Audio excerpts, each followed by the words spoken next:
یہ چیزیں میں اس لیے ذکر کر رہا ہوں کہ ہم مرعوب بہت ہوتے ہیں نا، کہ مغربی جو تہذیب ہے اور ان کی جو باتیں ہیں، ان کا جو فلسفہ ہے، وہ کیا ہے؟ اصل تو وہ ہیں ہیومن رائٹس کے اصل دعوے دار، اور وہی اس چیز پر عمل کرنے والے ہیں. لیکن آگے چل کر انشاءاللہ العزیز بہت ساری ایسی چیزیں میں بتلاؤں گا کہ وہ کیسے ہیومن رائٹس کے وہ دعوے دار ہیں اور حقیقت کے اندر کچھ بھی نہیں ہے، وہ کھوکھلے ہیں. یہ مستشرقین، یہ ملحدین، یہ دین اسلام کے اوپر یہ اعتراض کرتے ہیں کہ نبی اکرم صلی اللہ علیہ وسلم نے 27 سے 28 غزوات لڑیں، جنگیں لڑیں، اتنا قتل و غارت ہوئی. یہ آخر یہ کیسا دین اسلام ہے؟ یہ تو خون ریزی کا دین ہے. یہ غزہ کے اندر جو قتل و غارت ہوئی، کیا یہ دین اسلام کا حکم تھا؟ کیا یہ مسلمانوں نے قتل و غارت کی ہے؟ اس کا ذمہ دار کون؟ اللہ تبارک و تعالی اعوذ باللہ من الشیطان الرجیم بسم اللہ الرحمن الرحیم من اجل ذلك كتبنا على بني اسرائیل انه من قتل نفسا بغیر نفس او فساد في الارض فكأنما قتل الناس جميعا ومن احیاها فكأنما احیا الناس جميعا. صدق اللہ العظیم.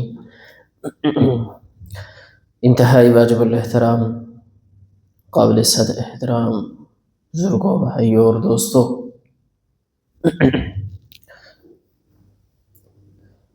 سورۃ المائدہ کی ایک آیت آپ کے سامنے تلاوت کی ہے. اس آیت میں اللہ رب العالمین نے انسانی جان کا جو احترام ہے اس کو بیان کیا ہے. جب حابیل اور قابیل دونوں کے مابین قربانی کی رد اور قبول کا جو اختلاف ہوا، ایک کی قربانی قبول ہوئی، دوسرے کی قبول نہ ہوئی، اس کے نتیجے میں جو حسد اور کینہ اور بغض دل کے اندر پیدا ہوا تو ایک نے دوسرے کو قتل کر دیا. بہرحال ہمارا وہ موضوع نہیں، لیکن پھر اللہ رب العالمین نے اس سے آگے چل کر فرمایا کہ من اجل ذالک، یہی تو ایک وجہ ہے، یہی تو وجہ تھی کہ اللہ رب العالمین نے قانون بنا دیا ہے. ہم نے بنی اسرائیل کے اوپر یہ فرض کر دیا، کتبنا علی بنی اسرائیل انہ من قتل نفسا بغیر نفس، کہ جس نے کسی جان کو بغیر کسی حق اور قصاص کے قتل کیا، فَكَأَنَّمَا قَتَلَ النَّاسَ جَمِيعًا، تو گویا کہ اس نے پوری کی پوری انسانیت کو قتل کیا. کتنا بڑا عظمت کا بیان ہے، انسانی جان کے احترام کا، عظمت کا کتنا بڑا بیان ہے. اور یہ بیان کس کا ہے؟ اللہ رب العالمین کا. اور اس بیان کو بیان کس نے کیا؟ دین اسلام نے.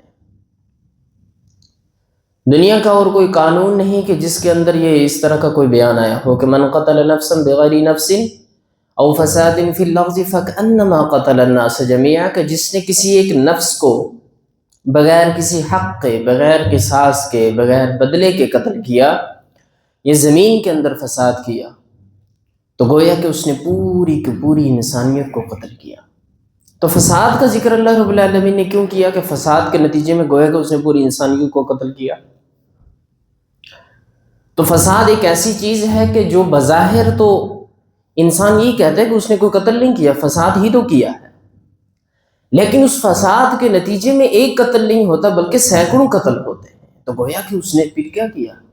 وہ جتنے اس نے کیا کی، ایک بنیاد ڈالی اس نے قتل کی، اس نے انتشار کی بنیاد ڈالی، اس نے افراتفری کی بنیاد ڈالی، اس نے قتل و غارت اور خون ریزی کی بنیاد رکھی ہے.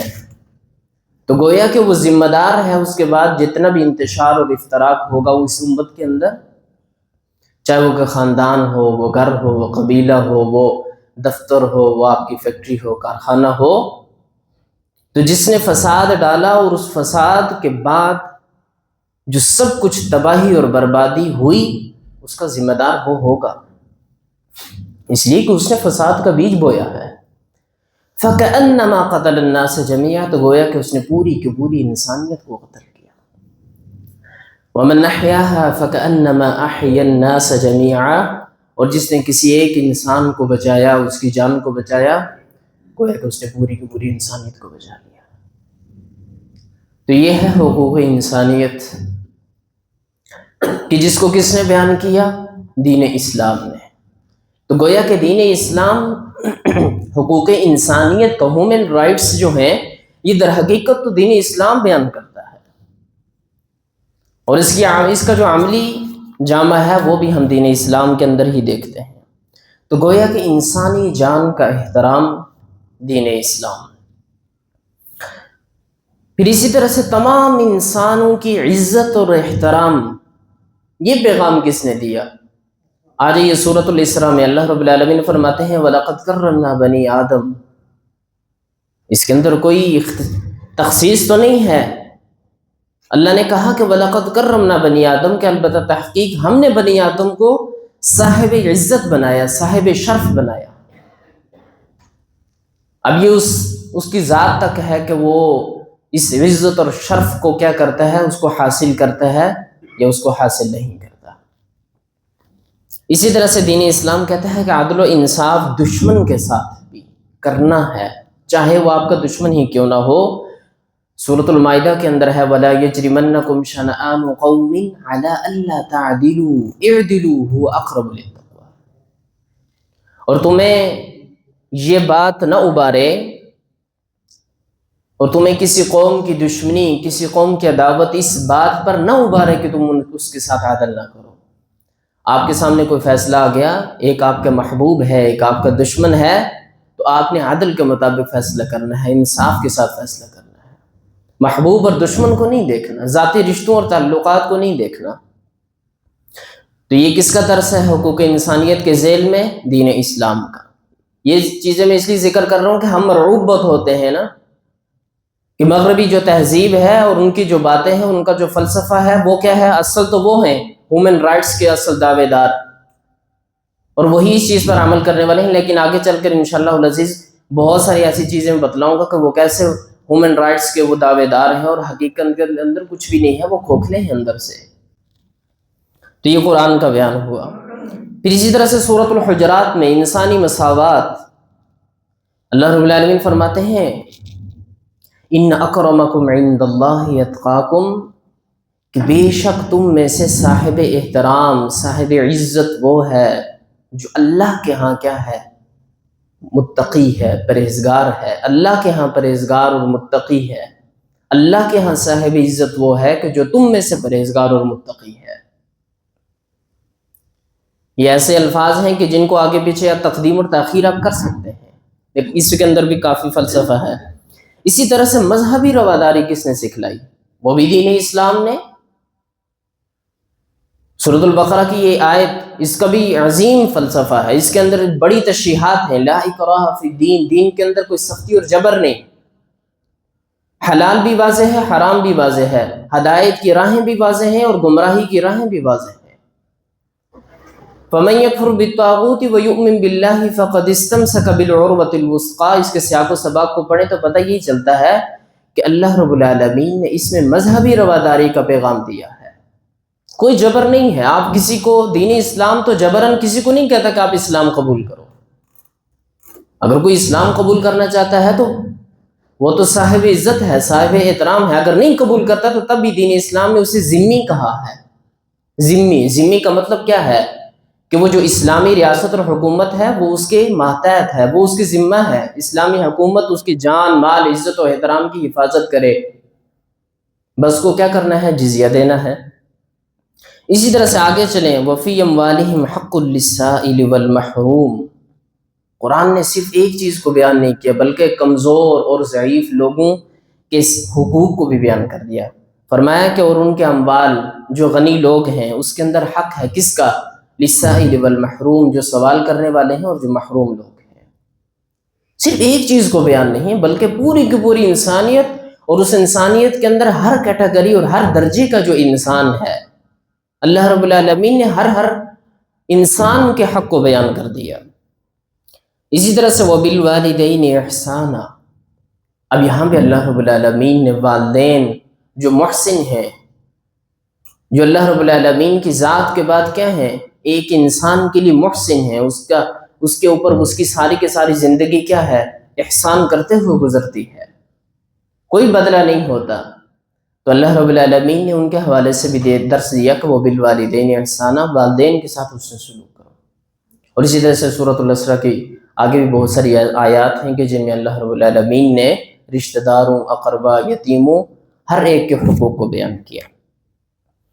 اسی طرح سے یہ بھی حقوق انسانیت ہے کہ ایک انسان کے قول اور عمل کے اندر کیا ہو؟ انصاف ہو، قول اور فعل کے اندر انصاف ہو۔ وَإِذَا قُلْتُمْ فَعْدِلُوا، سورۃ الانعام کے اندر اللہ رب العالمین فرماتے ہیں کہ جب تم کچھ کہو فَعْدِلُوا، تو تمہارا کہنا بھی حقیقت، تمہارا کہنا بھی عدل اور انصاف کے اوپر مبنی ہو۔ کچھ بھی کہو تو وہ اس کے اندر بھی کیا ہونا چاہیے؟ عدل ہونا چاہیے۔ تو یہ مختصر سی وہ آیات تھیں، ایک مختصر سا وہ نقشہ تھا کہ جس کے اندر ہم نے اس چیز کو دیکھا ہے کہ دین اسلام نے کس طرح سے حقوق انسانیت کو بیان کیا ہے۔ اب آ جائیے دوسری جانب، موجودہ ہماری جو مغربی تہذیب ہے، جس سے ہم مرعوب بھی ہوتے ہیں، جس کو ہم نے بہت کچھ سمجھ رکھا ہے۔ اب وہ کس چیز کے دعوے دار ہیں کہ ہم تو ہیومن رائٹس کے کیا ہیں، ہم بڑی بڑی NGOs ہیں۔ ہاں حقیقتاً ہیں، اس میں کوئی شک نہیں ہے۔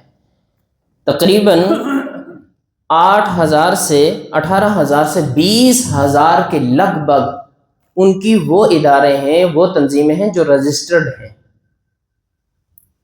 کس نام کے اوپر؟ حقوق انسانیت، چڑیوں کے حقوق، کتوں کے حقوق، اسی طرح سے ہر جاندار، پالتو جانور، ہر کے حقوق کے لیے تنظیمیں ہیں۔ اس کے لیے فنڈز اکٹھے کیے جاتے ہیں، اس کے لیے تحریکات اٹھائی جاتی ہیں، اس کے لیے مہمات چلائی جاتی ہیں۔ لیکن نہیں ہے حقوق تو اہل غزہ کے لیے نہیں ہے حقوق تو انسانوں کے لیے نہیں۔ ان حقوق کا کیا فائدہ، ان اداروں کا کیا فائدہ وہ چڑیوں اور کتوں کے لیے جو آپ نے اتنے بڑے بڑے ادارے بنائے ہیں؟ 20,000 کے لگ بھگ ادارے ہیں جو رجسٹرڈ ہیں۔ اور اسی طرح سے پاکستان کے اندر بھی اس کی مہم چلتی ہے، 50+ جو ہیں ادارے وہ پاکستان کے اندر بھی ہیں۔ لیکن یہ کتوں، بلیوں اور چڑیوں کے حقوق کے اوپر اتنے بڑے بڑے ادارے، اتنے بڑے بڑے فنڈز، تو جب انسانیت کا قتل کیا جاتا ہے تو یہ ادارے کہاں جاتے ہیں؟ یہ تو بہت بڑا سوال ہے، بہت بڑا سوالیہ نشان ہے۔ اور یہ سوالیہ نشان اس وجہ سے ہے کہ یہ مستشرقین، یہ ملحدین، یہ دین اسلام کے اوپر یہ اعتراض کرتے ہیں کہ نبی اکرم صلی اللہ علیہ وسلم نے 27 سے 28 غزوات لڑیں، جنگیں لڑیں، اتنا قتل و غارت ہوئی، یہ آخر یہ کیسا دین اسلام ہے؟ یہ تو خون ریزی کا دین ہے۔ اور ہمارے جو مسلمان ہیں، اہل ایمان ہیں، چونکہ تاریخ سے تو واقفیت ہے نہیں حقیقت کے اندر، تو کہتے ہیں اچھا بالکل ایسا ہی ہے۔ اللہ کے نبی کریم صلی اللہ علیہ وسلم نے غزوہ بدر لڑی، احد لڑی، تبوک لڑی، خندق لڑی، احزاب، حنین، تو کہتے ہیں ہاں یہ تو ہے، ایسا ہی ہے۔ اللہ کے نبی کریم صلی اللہ علیہ وسلم نے تو 28 غزوات لڑیں، جنگیں لڑیں کافروں کے خلاف۔ لیکن کبھی یہ غور نہیں کرتے کہ ان غزوات کے اندر کتنی ہلاکتیں ہوئیں، کتنی شہادتیں ہوئیں۔ تو جب ہم تقابل کرتے ہیں، دیکھتے ہیں، تو پتہ چلتا ہے کہ 1500 سے 2000 ٹوٹل ہلاکتیں ہوئی ہیں ساری غزوات کے اندر، جو تاریخ کے اندر بیان ہے۔ اور دوسری جانب اگر جنگ عظیم اول اور دوم کو ہم دیکھ لیں تو اس کی تعداد بھی، جنگ عظیم اول کی جو تعداد ہے، اس انسانیت کا جو قتل ہوا ہے، 15 سے 17 ملین انسانوں کا قتل ہوا۔ کس کے درمیان تھے؟ یہی تو عیسائیت تھے نا، یہی کفار تھے۔ پھر اسی طرح سے جنگ عظیم دوم کے اندر جو سن 1939 1945 کے درمیان ہوئی، 6 سال اس کا دورانیہ ہے، اس کے اندر بھی 70 سے 80 ملین انسانیت کا قتل ہوا۔ اب وہ کہاں 28 غزوات نبی اکرم صلی اللہ علیہ وسلم، اور ان غزوات کا مقصد کیا تھا؟ کوئی جاگیرداری نہیں تھی، کسی زمین کے ٹکڑے کو اختلاف نہیں تھا، بلکہ وہ تو کچھ دفاعی جنگیں تھیں، مختلف نوعیت تھی۔ بہرحال وہ ایک الگ مضمون ہے، چند الفاظ کے اندر اس کا حق ادا نہیں ہو سکتا۔ اب یہ کون سے مقاصد تھے، کن اسباب کی وجہ سے یہ جنگیں لڑی گئیں، یہ تو ہم دیکھتے نہیں۔ تو بہرحال ابھی تو ہم نے صرف تعداد کو دیکھنا ہے کہ دوسری عظیم جنگ عظیم جو دوم ہوئی ہے اس سے 70 سے 85 ملین قتل انسانیت کا قتل ہوا، یعنی کہ تقریباً آبادی کا 3 سے 4%، اس وقت کی آبادی کا 3 سے 4% قتل ہوا انسانیت کا۔ اسی طرح سے غزہ کے اندر آ جائیں، یہ دین اسلام کے اوپر اعتراضات کرنے والے ذرا ان کی آنکھیں کھل جائیں، یہ غزہ کے اندر جو قتل و غارت ہوئی، کیا یہ دین اسلام کا حکم تھا؟ کیا یہ مسلمانوں نے قتل و غارت کی ہے؟ اس کا ذمہ دار کون ہے؟ یہ لاکھوں سے اوپر جو انسانیت کا قتل ہوا، جو بچوں کو قتل کیا گیا، جو ماؤں اور بہنوں کو قتل کیا گیا، آخر یہ کہاں سے ہوا؟ یہ کس نے کیا؟ کیا انسانیت اس سارے قتل عام کو جانتی نہیں؟ تو پھر کس اعتبار سے ہم یہ کہتے ہیں کہ یہ انسانیت کے دعوے دار ہیں، یہ حقوق انسانیت کے لیے کام کرنے والے ہیں؟ تو گویا کہ میرے کہنے کا مقصد یہ ہے کہ اس وقت امت مسلمہ کو اپنے آپ کو بیدار کرنے کی ضرورت ہے، اپنی آنکھیں کھولنے کی ضرورت ہے کہ جسے ہم پیر اور مرشد کہتے اور مانتے ہیں، وہ حقیقت کے اندر پیر اور مرشد نہیں ہے ہمارا، وہ تو انسانیت کا قاتل ہے۔ اس نے تو اپنے اسلحے کی جو انڈسٹری ہے اس کو اس نے چلانا ہے، اس نے تو دنیا کے اندر مسلمانوں کو لڑا کر ان راستوں کو ہموار کرنا ہے، ظاہر ہے اپنا بزنس تو کرنا ہے، اسلحے کی بڑی بڑی ان کی فیکٹریاں ہیں، بڑا ان کا کاروبار ہی تو یہی ہے، تو لہٰذا وہ وہاں پہ بیٹھ کر اے سی چلا کر ان کمروں کے اندر بیٹھ کر وہ ساری کی ساری پلاننگ کرتے ہیں کہ آج اس کو لڑانا ہے، آج اس کو لڑانا ہے۔ کتنا عرصہ ہو گیا ہے سعودی عرب اور یمن اور ایران اور یہ آپس کے اندر جنگیں، یہ پیچھے سے وہ نچانے والے وہ ہیں، اور امت مسلمہ آنکھیں بند ہیں، مدہوش ہیں اور لڑتے جا رہے ہیں۔ بہرحال غزہ کے اندر بھی 1 لاکھ سے اوپر جو شہادتیں ہوئیں، تو نبوی غزوات میں نے کہا کہ نبوی دور کے اندر 28 غزوات ہوئیں، اور اس کے اندر شہادتیں کتنی ہیں؟ 1000 سے 1500 کے لگ بھگ، اور دشمن کی 5000 سے 7000 کے لگ بھگ، 28 غزوات کے اندر۔ اب ایک اشکال ہے، شاید کہ کسی کے ذہن میں آیا ہو کہ بنو عباس اور بنو امیہ کی جو جنگیں ہوئیں اس کے اندر بھی تو لاکھوں کی تعداد کے اندر انسانیت قتل ہوئی، تاریخ کے اندر آتا ہے کہ 3 لاکھ سے 6 لاکھ کے لگ بھگ، ہاں، لیکن اس کا جواب یہ ہے کہ یہ سیاسی اقتدار کی جنگیں تھیں، یہ دین کا حکم نہیں تھا۔ آپ قطعا نہیں کہہ سکتے کہ یہ خلافت تھی، اس کو حکومت آپ کہہ سکتے ہیں۔ خلافت تو پہلے 40 سال تھی، حضرت ابوبکر صدیق رضی اللہ تعالی عنہ کا دور، حضرت عمر فاروق رضی اللہ تعالی عنہ کا دور، حضرت عثمان غنی رضی اللہ تعالی عنہ کا دور، حضرت علی المرتضیٰ رضی اللہ تعالی عنہ کا دور، حضرت حسن 6 ماہ، یہ 40 سال خلافت۔ اس کے بعد تو کیا ہوئی؟ وہ بادشاہت کا دور شروع ہوا۔ تو وہ ساری کی ساری جو جنگیں لڑی گئیں، وہ چاہے بنو امیہ کے دور میں ہوں یا بنو عباس کے دور میں ہوں، وہ اسلام کا حکم نہیں تھا۔ اور یہ بات بھی دل کے اندر بٹھا لینے کی ہے اور یہ سمجھنے کی ہے کہ حکمرانوں کے جو اعمال ہوا کرتے ہیں وہ دین اسلام کا حکم نہیں ہوتا، وہ دین اسلام نہیں ہوتا۔ میں اور آپ کوئی غلط کام کرتے ہیں تو کوئی کل کھڑے ہو کے یہ کہے کہ یہ تو دین اسلام کا حکم ہے، یا وہ یہ سمجھنے لگے کہ یہ دین اسلام یہ ہے، تو قطعاً ایسا نہیں ہے۔ اس کے اندر ہماری خطا اور غلطی ہے کہ ہم ایسے کام کرتے ہیں کہ لوگوں کو دین اسلام کا یہ امیج ہمارے ان کے سامنے پیش ہوتا ہے، ایک یہ نقشہ بنتا ہے، لیکن حقیقتاً یہ دین اسلام تو نہیں۔ دین اسلام نے تو کیا حقوق انسانیت دی ہے، وہ میں نے سب سے پہلے آپ کے سامنے 7 سے 8 آیات پیش کر دی ہیں مختصراً اختصار کے ساتھ۔ تو گویا کہ اس کا جواب یہی ہے کہ بنو عباس اور بنو امیہ کے دور کے اندر جو قتل و غارت ہوئی ہے وہ دین اسلام کا حکم نہیں تھا، اور حکمرانوں کے جو اعمال ہوا کرتے ہیں وہ دین اسلام نہیں ہوتا۔ اگر دین اسلام حکمرانوں کے اعمال اور انسانوں کے کردار سے بنتا جائے تو پھر تو یہ کبھی بھی اس کا تکمیل ہو ہی نہ۔ ہر انسان نے جو کام کیا وہ دین اسلام ہو جائے، ہر انسان نے جو کام کیا وہ دین اسلام تصور کیا جائے۔ حالانکہ نبی اکرم صلی اللہ علیہ وسلم نے حجت الوداع کے موقع پر یہی کہا کہ دین اسلام تو آج مکمل ہو گیا، اور سورۃ المائدہ کی آیت بھی یہ ہے، الیوم اکملت لکم دینکم واتممت علیکم نعمتی ورضیت لکم الاسلام دینا۔ بس آج کے دین مکمل ہو گیا، دین اسلام۔ اب اس کے اوپر ہم میں اور آپ اضافہ نہیں کر سکتے، کسی حکمران کی قتل و غارت اس کے اوپر اضافہ نہیں کر سکتی، یا اس کو دلیل نہیں بنایا جا سکتا۔ لہٰذا ہمارے گناہ جو ہیں وہ ہمارے ہیں، ان کو دین اسلام کے کھاتے میں نہیں ڈالا جا سکتا۔ لہٰذا مجھے اور آپ کو دین اسلام کی جو تاریخ ہے اس کا مطالعہ بھی لازمی ہے، اور نام نہاد جو ہیومن رائٹس کی جو NGOs چلانے والی ممالک ہیں، مغربی تہذیب ہے، اس کا بھی ہمیں ادراک ہونا چاہیے کہ جنگ عظیم اول، دوم، یہ غزہ، یہ اس کے بعد جو چھوٹی چھوٹی قتل و غارت، یہ عراق، یہ ساری کے ساری تباہی پھیلانے والا کون ہے؟ اور پھر یہی کہ الفاظ کی ہیرا پھیری کرتے ہیں، یہ لفاظی کے ساتھ یہ کہتے ہیں کہ نبی اکرم صلی اللہ علیہ وسلم نے جو 28 غزوات لڑی ہیں تو یہ تو خون ریزی ہے۔